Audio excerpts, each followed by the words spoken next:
Bill, you've talked in time to time as we've had our discussions about amnesia. And before we get into amnesia, I'm hoping we could discuss our common admiration of Milton Erickson, Yes. the foremost hypnotist of the world, probably. He's dead now, but talk about amnesia a little bit. Explain that to me, because I've had no experience.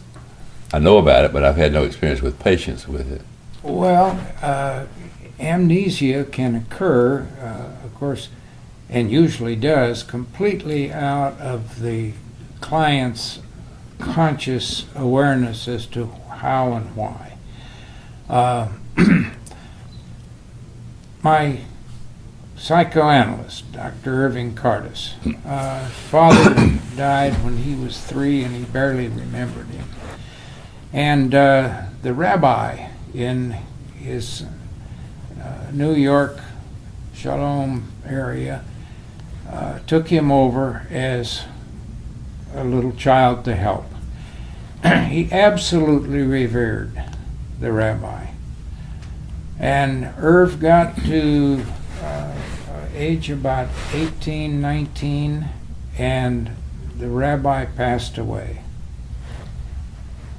Irv completely lost all memory of his prior years at that point. The trauma was so great for him that he put the rabbi's death and all of his experiences with him into amnesia. He couldn't stand consciously to deal with the loss.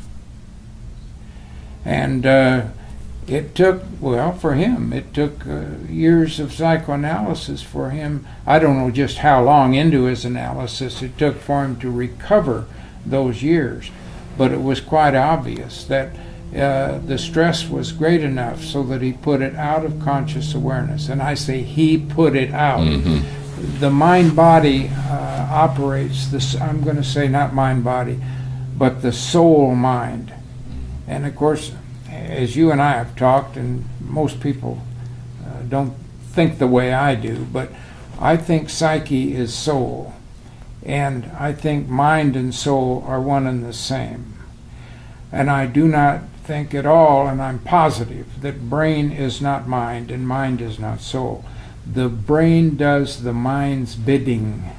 It's a template, like an organ, an organizing organ, like a switchboard, and the mind plugs in the lines. And the scientist can measure, weigh, look at, measure electrically, and see which parts of the brain are working. But the brain only is there as an organizing organ to make the body function. The thinking that you do is your mind-soul, and the brain is simply doing what the mind-soul leads it to. Did you arrive at this model through your psychoanalysis or through your work with patients? That's an extraordinary model that is not common to my way of thinking, but I'm listening to it very carefully. I learned it really through my own experience with what one of the philosophers, Carlos Castaneda, said, what is ordinary reality and what is non-ordinary? When we talk, as you mentioned this morning, most doctors I talk to think of non-ordinary reality, such as a vision, such as a voice, such as a spirit making noise on the stairs, things like that. They think, ooh, So, but that's non-ordinary reality. At least half of the American public will admit to mystical experiences that they can't really describe better than say it's mystical. And parents will say, oh, stop talking like that, don't talk so crazy. Mm-hmm. But little kids who are psychic learn to keep those psychic awarenesses to themselves because people say they're crazy. Well, they're not crazy. There are psychical experiences that are non-ordinary reality. You believe there are people who are born with some sort of gift or talent Absolutely. that can deal with that? Absolutely. that are not crazy. Absolutely. My great-grandmother and my great-aunt Vera were extremely psychic and told remarkable stories. They told fortunes. And of course people smiled and all, but they loved getting their fortunes told. And they told fortunes. My Aunt Vera used to tell fortunes for the group that I took up pheasant hunting into South Dakota, and amazing things would come true. Did you have any success along these lines with patients you saw where a psychic or a psychic person, and you told me you were not psychic yourself? I've been aware of the reality and aware to accept psychic experience as real and not discount them. You would not call yourself psychic, though, No. Or a psychic. So No, you that's know right. people. You know people who are. Or you've had patients who are, and you've had contact with people who are shaman. I availed myself of that kind of experience for decades. Can you Yes. talk about that a little bit, about how that operates? I've had no experience like that, but I'm fascinated by your experiences because Well, you've had so many of them. With patients, over a period of decades, I had 125 patients that, in an effort to resolve their issues today, and as I said, most of our life, our whole personality with scripting is set up to organize and rule how we deal with our lives later on. In taking people back to the understanding how come they are the way they are today, I'd go back in their history as far as we could go. And some people would go to... You did that through hypnotic trance induction? Not conscious awareness. Okay. Conscious awareness. And I would take them back to, maybe they would go to 14 and couldn't remember anything beyond. I've had others go to 3 months. And I have 3 patients that remembered their incubators. But a lot of people, in trying to unravel how come they're being the way they are today, would get so far and couldn't go any further. And I found out from my shaman friends that somewhere along the way, parts of the soul, and this is hard to even fathom for the average person, Right. Parts of the soul is held by persons close to them, family, mother, father, lover, significant others, is held there.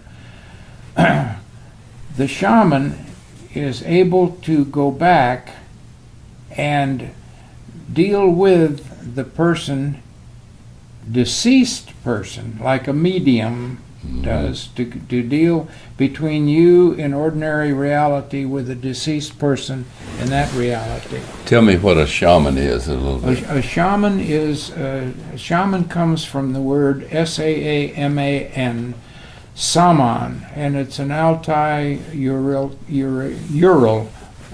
origin, Mongolian and Siberian, and it means healer. And there are other definitions. That's the medicine man of the American Right. Indian, that sort of thing. So the shaman is a healer, and people in particularly tribal cultures and other parts of the world will seek out a shaman, and the shaman is able to bring spirit into the healing, in addition to maybe herbs and different things like that. Here the doctors all use pills that the pharmaceutical companies give you.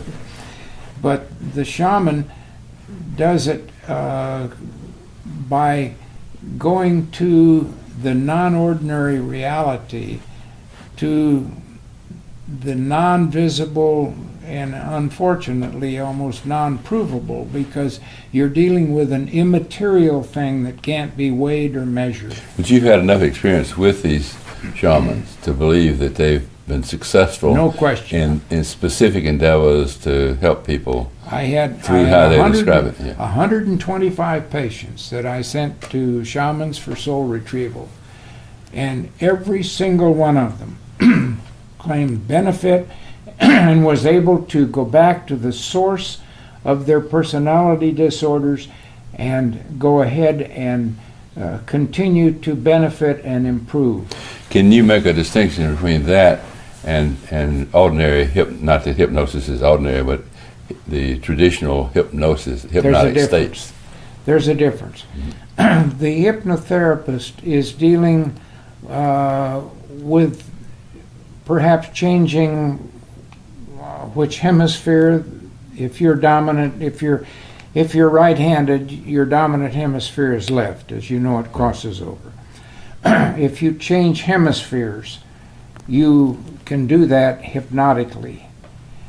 And the hypnosis will allow the person whose conscious awareness is more or less integrated for one hemisphere.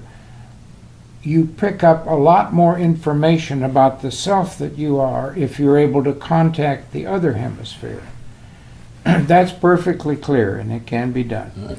And whether it's hemispheric or not, lots of information is kept in your unconscious.